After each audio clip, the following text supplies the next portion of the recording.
In a world where children have become an endangered species, especially a girl child, when certain things happen, do not expect society to be quiet.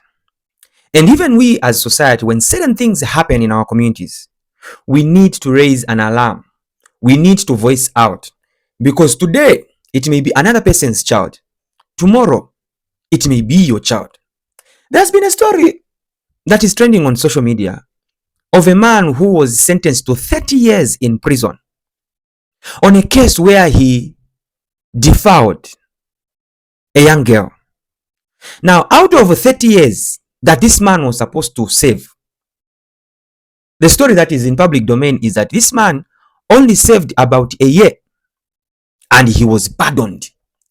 Now, people are asking questions.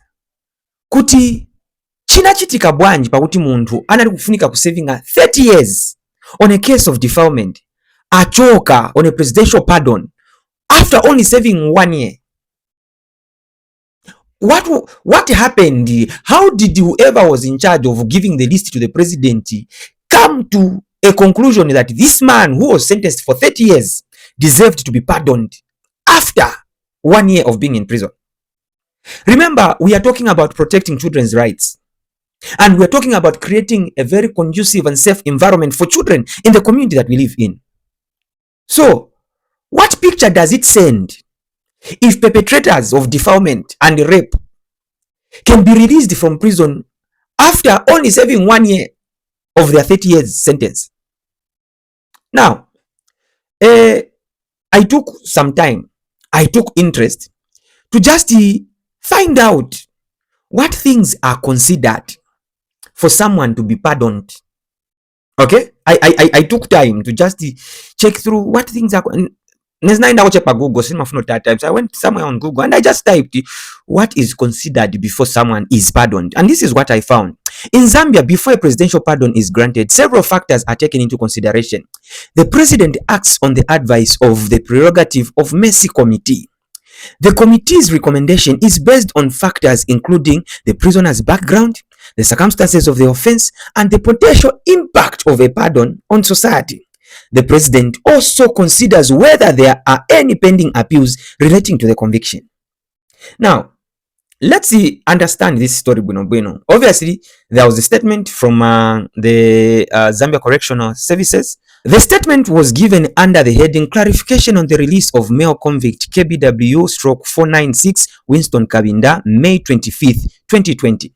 The Zambia Correctional Services wishes to address public concerns arising from the recent media reports regarding Miss Clara Kunda, whose child is alleged to have been defiled by Mr. Winston Kabinda, a former inmate of Mukobeko Maximum Security Prisons and Correctional Center.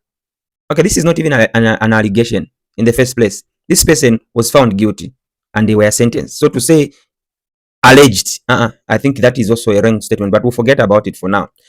On 2nd November 2022, Miss Kunda, then aged 31 and residing at house number B35B Company, Chindwini Barracks in Kawe, sought an audience with the Honorable Minister of Home Affairs and Internal Security to register her complaint.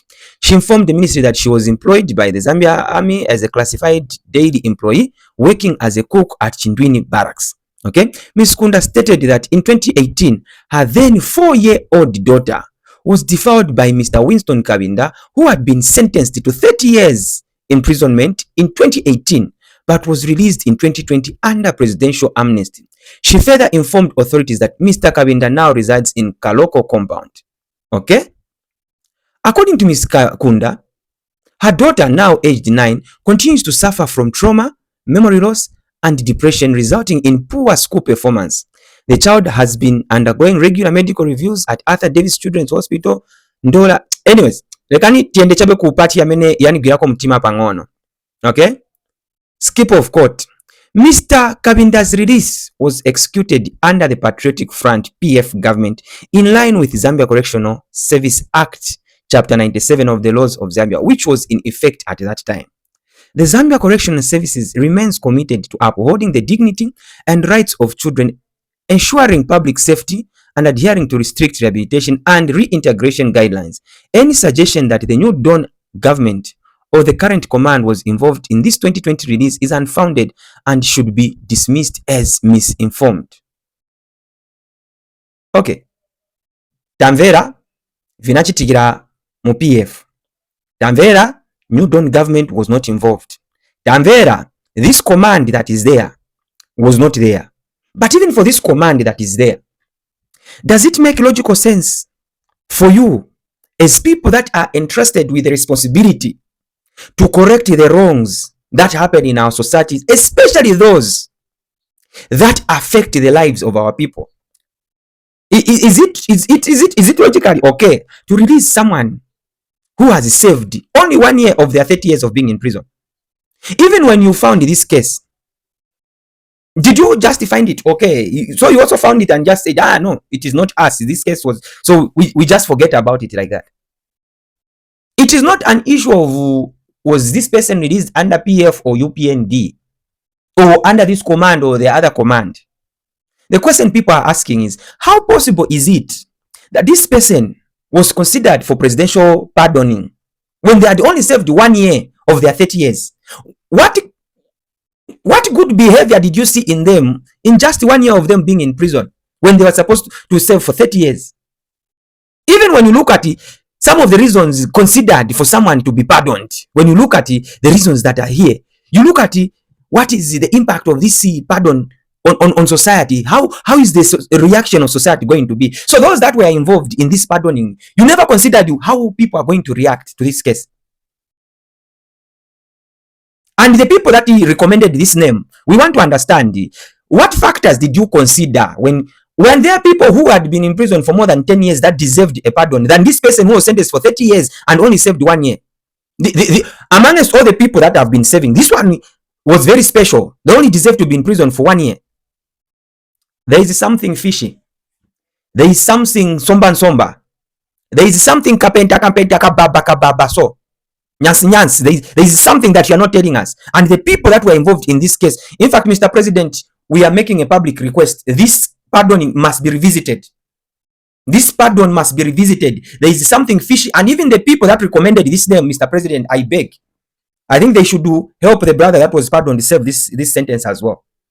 They cannot tell us that amongst all inmates in prison at that particular time, this one had the more good behavior. No, they can't tell us that. They can't tell us that this one who was sentenced for 30 years and only served 1 year was the person that was deserving that pardon. There is something fishy. Mr. President, I beg that this matter be revisited and this person, if possible, gets back to prison. Let them serve their full 30 years. It's the lives of children that we are talking about here. We shouldn't just be talking. We should be walking the talk at this particular moment. There are too many defilement cases in our communities. There are too many rape cases in our communities, and the lives of our children are at risk.